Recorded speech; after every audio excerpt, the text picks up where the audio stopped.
ये इसका आप ध्यान मत दो, इसको छोड़ दो चाहे। हाँ नहीं ये लगाना वगाना कुछ नहीं। ये अपन ने तो इसको सिर्फ क्वेश्चन के लिए प्रिंट निकाला है ना। क्वेश्चन देखेंगे अपन। आज इस टॉपिक का लास्ट दिन है, ठीक है ना। आज ये टॉपिक रखेंगे आपका, और फिर कल से अपन नया टॉपिक शुरू करेंगे कोई भी। ओके, कौन सा टेस्ट में ये आएगा, इनइक्वलिटी आएगी, ध्यान रखना, ठीक है। हाँ आप देखो, मेरा ये मानना है कि आप रीजनिंग को और मैथ्स को बहुत ज़्यादा मतलब वेटेज देके इतनी शानदार तरीके से तैयार रखो। ये कोऑपरेटिव बैंक वाली वैकेंसी आएगी ना, इसमें 467 के समथिंग पोस्ट है कलर के लिए, ठीक है ना। 460 से बार है, तो उसके लिए आप फुली प्रिपेयर है ना। उसमें मैथ्स रीजनिंग आपको देखने को मिलेगा। इसके अलावा पशु परिचर वाली वैकेंसी है, उसमें आपको मैथ्स देखने को मिलेगा, ठीक है ना। और भी खूब जो वैकेंसी आएगी सामने, मैथ्स के क्वेश्चन वगैरह गलत मत करना। तो मतलब थोड़ा टाइट रहना है, थोड़ा डटे रहना है। ऐसा है नहीं कि आप मतलब मैथ्स का कोई भी टॉपिक लो तो मतलब वो माँ सरस्वती की देन होती है। किसी को ऑटोमेटिक बहुत ज़्यादा आती है, किसी को कम आती है, लेकिन आती ज़रूर है।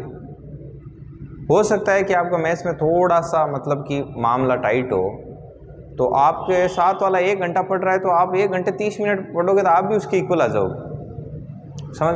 और मैथ्स में इस प्रकार का मामला है कि जैसे आपका परसेंटेज टॉपिक अच्छा है तो प्रॉफिट ज़बरदस्ती अच्छा होगा। परसेंटेज, प्रॉफिट, रेशियो, सिंप्लीफिकेशन और ये 3-4 टॉपिक ठीक है, तो फिर आपको ऑटोमेटिक मैथ आने लगेगा, ठीक है ना। कोई भी टॉपिक किसी भी टॉपिक में हेल्प करता हुआ नज़र आएगा। तो इसलिए आपको बस मतलब धैर्य के साथ इसमें टिके रहना है। देखना, एक RMGB ये राजस्थान मरुद्रा ग्रामीण बैंक के एग्ज़ाम होते हैं, इसमें तो प्री जो होता है उसमें सिर्फ मैथ और रीजनिंग ही होती है, और दूसरा कोई चीज़ ही नहीं होता है, समझ में आई। RMGB होती है ना, राजस्थान मरुद्रा ग्रामीण बैंकों की वैकेंसी आती है अलग से, तो उनमें तो सिर्फ मैथ और रीजनिंग आते हैं, 2 ही चीज़ आती है, तीसरा कोई ऑप्शन ही नहीं है, साला ऑप्शन ही खत्म है। तो फिर आपको देखो अपॉर्चुनिटी कितनी है मैथ और रीजनिंग की। आपने देखा होगा कि इसमें RS प्री में 20-25 के समथिंग क्वेश्चन थे ना, तो कितना बड़ा रोल प्ले कर रहा था। 1.5 नंबर का था क्या, 2 नंबर का था ना क्वेश्चन, 2। अच्छा 25 नंबर बहुत मायने रखता है, 25 नंबर थोड़ा नहीं होता है, ठीक है ना। तो ये चीज़ आप ध्यान में रखना कि हर जगह आप जाओगे वहाँ। अब राजस्थान पशु परिचर एक कोई छोटी सी वैकेंसी, मैथ एक नहीं उसमें। और मैं आपको ये बता दूं कि लास्ट में लेके यही डूबेगी। हाँ, जो कम प्रैक्टिस करते हैं या जिन्होंने कभी कभार पढ़ रखी है, जिनके मन में से कि हाँ ठीक है आ रही है, तो उनको लास्ट में जब एग्जाम में बैठेंगे ना, आता हुआ प्रतीत होगा लेकिन होगा ही नहीं, तो फिर टाइम किसी में कम ज़्यादा लगेगा। तो इसलिए आपको पहले से ही फुल्ली प्रिपेयर रहना इसको लेकर। चलिए इसमें एक ही अपन करते हैं। पहला देखो, आज और समझो इसको, एक को इसको समझो, बाकी आप करना इसमें, है ना। एक देखो पीछे की तरफ कितने अच्छे प्रश्न दे रखे हैं। देखो पीछे की तरफ निकालो, यहाँ पर एक क्वेश्चन लिखा हुआ है। क्वेश्चन क्या लिखा हुआ है? लिखा हुआ है कि यदि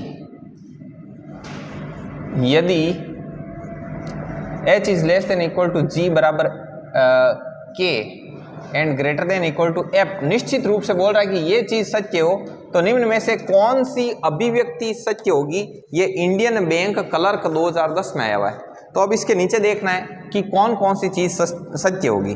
तो देखो इसमें एक ये दे रखा है k is greater than and equal to h, number 2 दे रखा है g बराबर f, नंबर 3 दे रखा है h is less than equal to f, और नंबर 4 दे रखा है f is greater than equal to g, और नंबर 5 है कि नन ऑफ दीज, इनमें से कोई भी क्या नहीं है, सत्य नहीं है।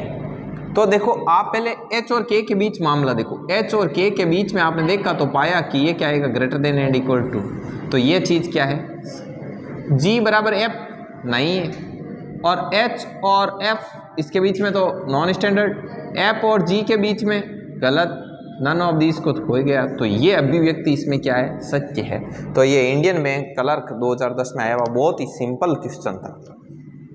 इसके अलावा देखो नीचे वाला देखिए नंबर 2, साथ साथ देखते जाओ यहाँ पर बोर्ड पर, P less than and equal to G and less than R और बराबर में है S। तो निम्न में से कौन सी अभिव्यक्ति है वो सत्य है? S is greater than and equal to P, number 2 G बराबर F, नंबर 3 है P is less than R, S is greater than G, number 4 P is greater than S, number 5 है इनमें से कोई नहीं, नन ऑफ दीज। तो इसमें से आपको कौन सा होता हुआ प्रतीत हो रहा है? तो आपने यहां पर देखा कि S और P के बीच में, S और P के बीच में तो ये चिन्ह जीतेगा, ये चिन्ह जीतेगा ना, तो ये क्या हो गया? गलत। P और R लिखते हैं यहां पर, तो इन दोनों चिन्ह में से जीतता कौन है? ये वाला। तो ये बात क्या है? सही। S और G के बीच में देखा, ऐसे लिखो ये G और ये S, इन दोनों चिन्ह में से कौन सा जीतता है? ये वाला जीतता है। तो S की तरफ मुंह फाड़ के, तो ये भी क्या है? सही। और P और S के बीच में देखो, P और इधर S, इनके बीच में कौन सा चिन्ह जीतता है? इन तीनों में से कौन सा चिन्ह जीतेगा? ये वाला। तो S की तरफ मुंह फाड़ के जबकि ये, तो इसमें कौन कौन सा है? दूसरा और कौन सी अभिव्यक्ति सत्य नहीं है? तो नहीं, कौन कौन सी नहीं है? फोर्थ बता रहा है।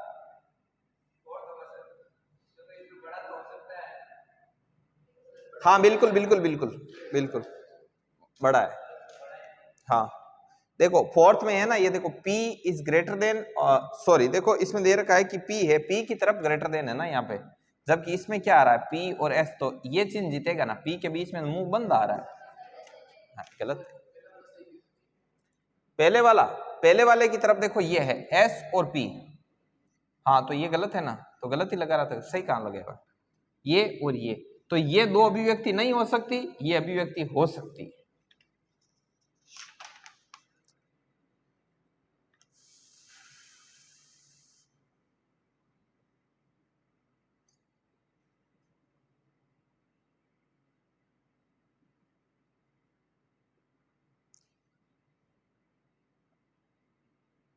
चलो ये क्वेश्चन गलत क्यों है बताऊं? दूसरे का जो सॉल्यूशन दे रखा है ना, रुको, दूसरे का देखो, आप एक सॉल्यूशन दे रखा है, दूसरे के सॉल्यूशन में आपने एक चीज देखी कि वहां पर P और वो Q की जगह G की जगह Q लिखा हुआ है, समझे आप? ये मिसप्रिंट है इसका। चलो मैं आपको एक क्वेश्चन करने के लिए देता हूं। थर्ड वाला बोल रहा है कि W is less then Z सत्य है, तो इसमें से कौन सा फिट बैठेगा? देखो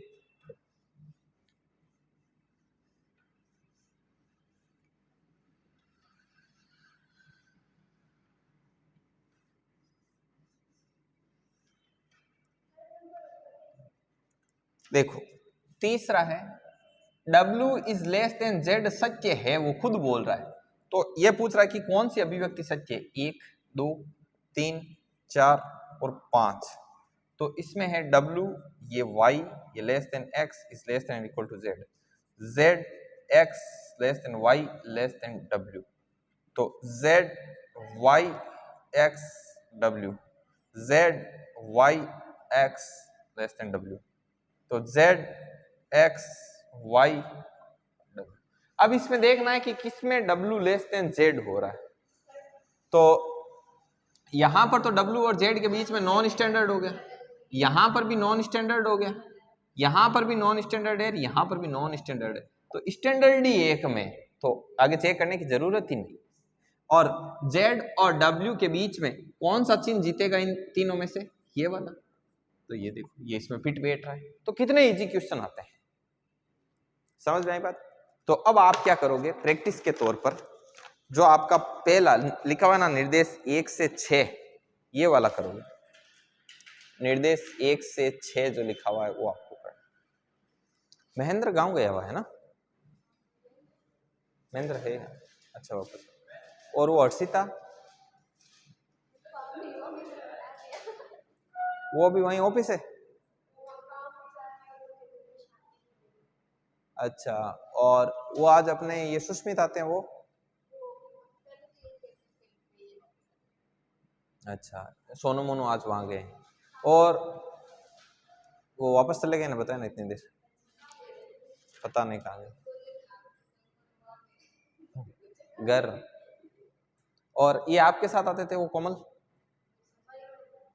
सफाई में बिजी है, और वो इधर बैठते थे वो, उनका पता नहीं। अच्छा, और उनकी वो सगाई हुई वो है 3 दिन हो गए, ये मामला है। बबीता कब गए? क्या उनके भी सफाई है? अच्छा हाँ, अच्छा आपको राइट रॉन्ग मालूम नहीं चल रहा है?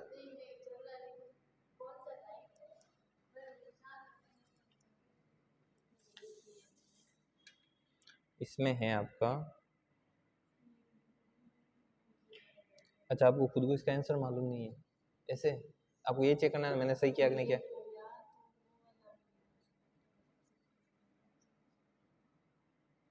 एक सेकंड, ये तो आपने सही लगाया ना, ठीक है। एम और जे के बीच में, एम और जे के बीच में, और ये बी और एम के बीच में, बी कॉपीराइट एम, तो बी और एम के बीच में कुछ होगा नहीं, नॉन स्टैंडर्ड डब्ल्यू और बी, डब्ल्यू और बी के बीच में भी कुछ नहीं होगा, नॉन स्टैंडर्ड एम और जे, एम और जे इन दोनों के बीच में एक की तरफ मूवमेंट, ये सही है, तो इसमें केवल फर्स्ट सत्य होगा, 34 में 2 होगा, दूसरा सही होगा। और किसका बताना?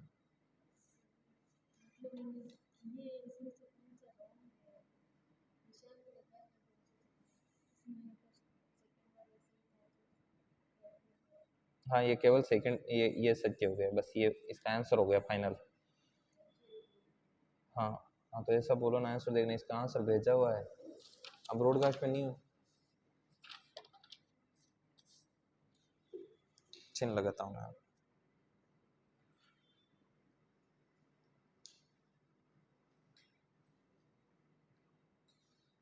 देखो ये इसमें 24 से लेके, और ये आप ब्रॉडकास्ट में ऐड हो, हॉटस्पॉट नहीं, इसमें 51 लोग हैं, इनमें एक साथ ही डालते हैं सब क्या चाहते हैं, मैं आपके यहाँ पे लिख देता हूँ, ठीक है ना। 24 से डालना शुरू करते हैं, आप मैच करवा लेना। देखिए क्वेश्चन क्या बोल रहा है, 1 से 6 तक सारे इससे होंगे, मैं लिख रहा हूं P परसेंटेज Q का अर्थ है P Q से छोटा नहीं है, छोटा नहीं है मतलब बड़ा और इक्वल हो सकता है। नेक्स्ट P हैशटैग Q, इसका मीनिंग है कि P Q से बड़ा नहीं है, बड़ा नहीं है मतलब छोटा और इक्वल है। और P अगला है P dollar Q, P dollar Q का अर्थ है कि P Q न तो Q से छोटा है नहीं बराबर है, इसका मतलब क्या है, बड़ा है। और अगला है P स्टार Q, तो P स्टार Q का अर्थ है कि P न तो बड़ा है और नहीं बराबर है, इसका मतलब क्या है, छोटा है। और P और डेल्टा का चिन्ह लगा के Q लगाया है, इसका मीनिंग है कि P ना तो बड़ा ना ही छोटा मतलब इक्वल है। अब नीचे क्वेश्चन दे रखे हैं, क्वेश्चन कुछ इस प्रकार से है, पहला स्टेटमेंट बोल रहा है कि के डॉलर, डॉलर का मीनिंग क्या है, डॉलर का मीनिंग ग्रेटर देन आर है, फिर आर के आगे डेल्टा है, डेल्टा का मतलब बराबर है, तो आर बराबर डब्ल्यू, और डब्ल्यू हैशटैग, हैशटैग मतलब less than and equal to T. निष्कर्ष क्या है, फर्स्ट टी परसेंटेज आर,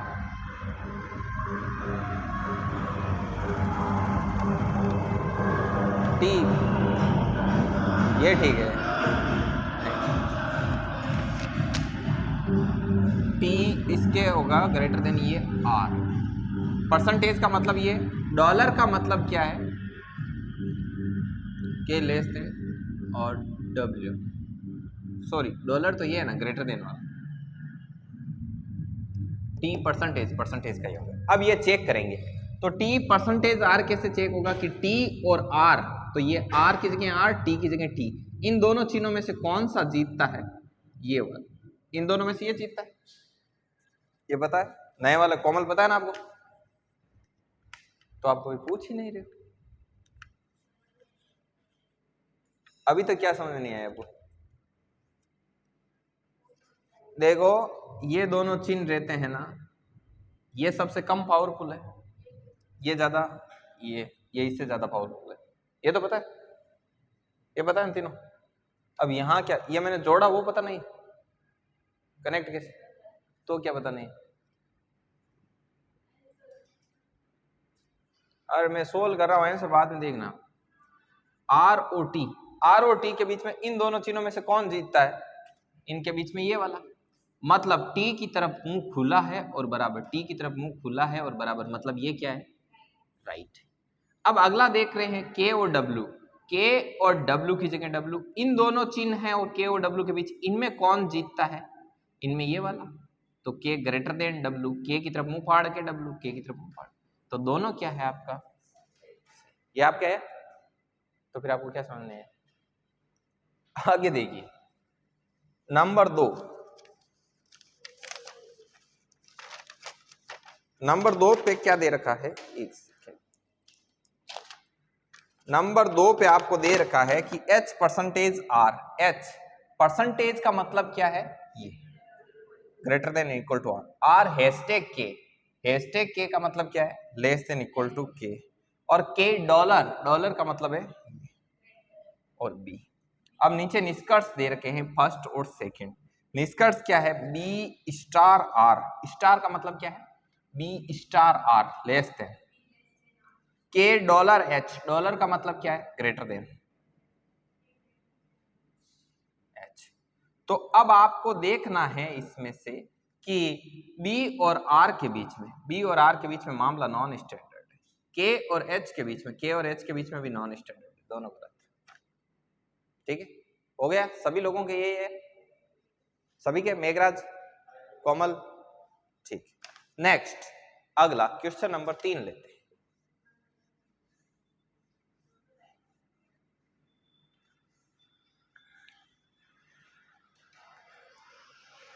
तीसरा बोल रहा है कि B delta we,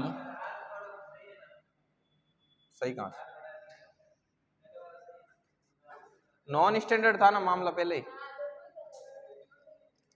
non standard है ना, मतलब यार मिटा दिया, बी और आर के बीच में नॉन स्टैंडर्ड है तो कुछ ही नहीं होगा, गलत हो गई। बी डॉलर, ये बी डेल्टा वी है, बी डेल्टा वी है, वी परसेंटेज एम है, तो परसेंटेज का मतलब ये एम है, और उसके बाद में डॉलर जे है, तो डॉलर का मतलब ये और जे है। अब इसका देखिए निष्कर्ष, कंक्लूजन फर्स्ट और conclusion second, J star V, J star V मतलब जे लेस देन वी, और अगला है M hashtag B, M hashtag B. अब देखिए, अब पहले देखिए बी और एम, ये जैसे ऊपर वाला देख लो जे और वी, तो ये वी ये जे, इन दोनों चिन्हों में से कौन सा चिन्ह जीतेगा? ये वाला, तो मतलब जे की तरफ मुंह बंद करके वी, मतलब ये क्या है? राइट हो गया। अगला देखिए, अगला एम और बी, तो एम और इस तरफ क्या है? बी, तो इन बराबर और इसमें से दोनों में से कौन सा जीतेगा? ये वाला, तो मतलब ये भी क्या है? करेक्ट। इसमें तीसरे में दोनों ही सही, सभी के यही यार, ठीक। चौथा, चौथा D hashtag R, D hashtag का मतलब ये है। चलिए अगला है आर, डी हैशटैग आर है ना, सॉरी, और आर और डेल्टा एम, डेल्टा मतलब इक्वल टू एम, और उसके बाद में एम डॉलर बी, तो एम डॉलर और बी। तो नीचे कंक्लूजन है फर्स्ट एंड सेकंड, सेकंड है कि एम डेल्टा बी, तो डेल्टा मतलब बराबर और साथ में डी है, और एम डॉलर, डॉलर का मतलब है ये और साथ में क्या है? डी। तो अब डी और एम के बीच में मामला देखना है, डी और एम के बीच में क्या मामला, इन दोनों चिन्हों में से कौन सा जीतेगा? ये वाला, एम की तरफ मुंह खुला है और ये, तो मतलब एम की तरफ मुंह खुला और डी ऐसे है, यही चीज है, मतलब ये चिन्ह दो बातें कह रहा है कि या तो ये और या, तो ये दोनों चीजें यहां पर है, तो आइदर और का केस लगेगा, या तो फर्स्ट सत्य या सेकंड, या तो फर्स्ट या सेकंड सत्य, दोनों रॉन्ग कहां से हो गए? दोनों में से एक तो कंफर्मली राइट है ना। या इसका मतलब क्या होता है? इसका मतलब होता है एम डी से बड़ा या इक्वल। तो एम या तो डी से बड़ा है या क्या है, बराबर। मतलब या तो निष्कर्ष फर्स्ट सत्य है या ये मामला। कोमल पता लगा? तो फिर आप नीचे क्यों देख रहे हो, ऊपर देखना चाहिए। देखो m less than and greater than and equal to d, इसका मतलब m d से बड़ा या बराबर, ठीक है ना। इसका मतलब होता है बड़ा या बराबर, इस चिन्ह का मतलब होता है। और ये चिन्ह ही आ रहा है इसके बीच में, तो मतलब m या तो d के बराबर होगा या क्या होगा, बड़ा। तो इसका मतलब या तो निष्कर्ष स्पष्ट सत्य है या सेकंड। तो इसमें ये होगा जवाब। और ऊपर जवाब देखो, जवाब लिखे हुए हैं इसके 1 से 6 तक है कि जवाब कैसे देना है। यहां से लेकर यहां तक जवाब लिखे हुए। तो ये 3 नंबर पर क्या लिखा हुआ है, यदि या तो निष्कर्ष फर्स्ट या सेकंड। बस चलो ये हो गया, तीसरा और चौथा हो गया। बात समझ में आ गई? पूछो उदय।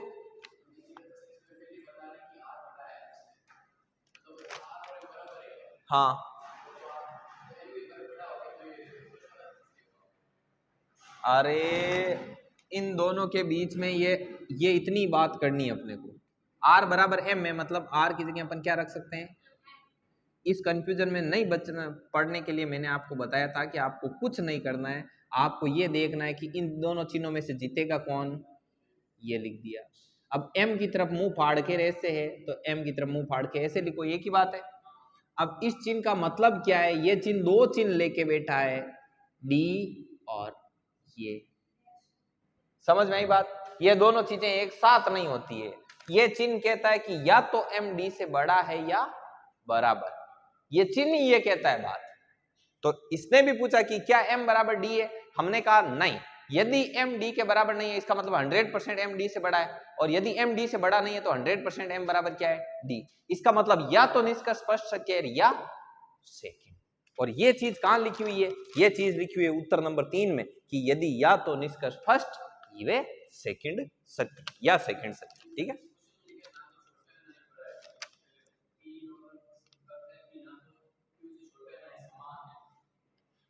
हाँ न तो छोटा है और नहीं समान है, इसका मतलब होता है बड़ा है।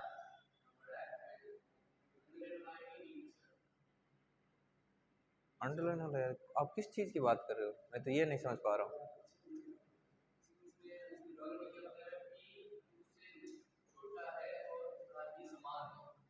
ना तो छोटा नहीं समान है, तो इसका मतलब ये बड़ा है, ये रहा डॉलर बड़ा।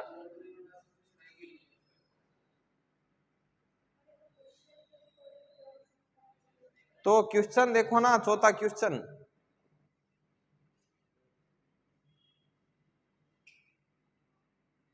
चौथे क्वेश्चन में जो जो चिन्ह है वहां वहां वो चिन्ह भरने, फिर जो निष्कर्ष में जो जो चिन्ह है वहां वहां वो चिन्ह भरने, और उसके बाद में चिन्ह भरोगे तो ये बन जाएगा, ये बन जाएगा तो ये आएगा, ये आएगा तो ये। समझ नहीं बात? ऐसे ये कहाँ कंफ्यूज हो गए हैं? क्या हुआ? हाँ सिद्धार्थ, ये क्या बोलना चाह रहे हैं, इनका देखो, इनको मैं बता दूंगा, अलग से बता दूंगा, ठीक है। राइट रॉन्ग नहीं है, इसका मतलब ये है कि या तो फर्स्ट सत्य, फर्स्ट सत्य हो गया तो सेकंड गलत है, सेकंड गलत हो गया तो फर्स्ट सत्य। इसका मतलब या तो फर्स्ट सत्य है या सेकंड, ऐसे। चलिए पांचवा देखिए,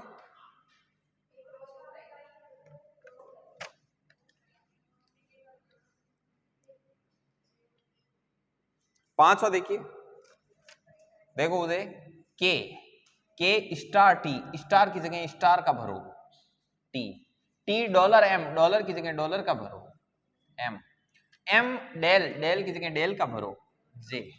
अब फर्स्ट और सेकंड, जे स्टार के और जे स्टार टी, तो दोनों की जगह स्टार का भर दो, स्टार का ये है लेस वाला, ये भर दिया।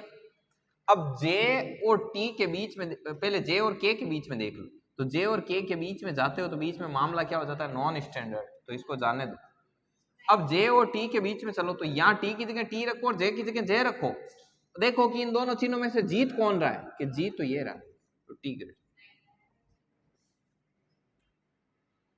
ये हो गया 5। अब है छठा। छठे में एन परसेंटेज का बोलो, परसेंटेज का चिन्ह क्या है, ये एफ। हैशटैग क्या है, लेस देन, और ये क्या हो जाएगा आपका H. H star you, star का क्या है, लेस देन और यू। तो यहाँ फर्स्ट और यहाँ पे second. U dollar F, H percentage N, H percentage N. तो देखो एच और एन के बीच में मामला नॉन स्टैंडर्ड है, खारिज हो गया। यू और एफ के बीच में, यू इधर एफ, ये यू, इन दोनों चिन्हों में से जीतेगा कौन, ये वाला। तो यू की तरफ मुंह फाड़ के, यू की तरफ मुंह फाड़ के, देन ये क्या हो गया।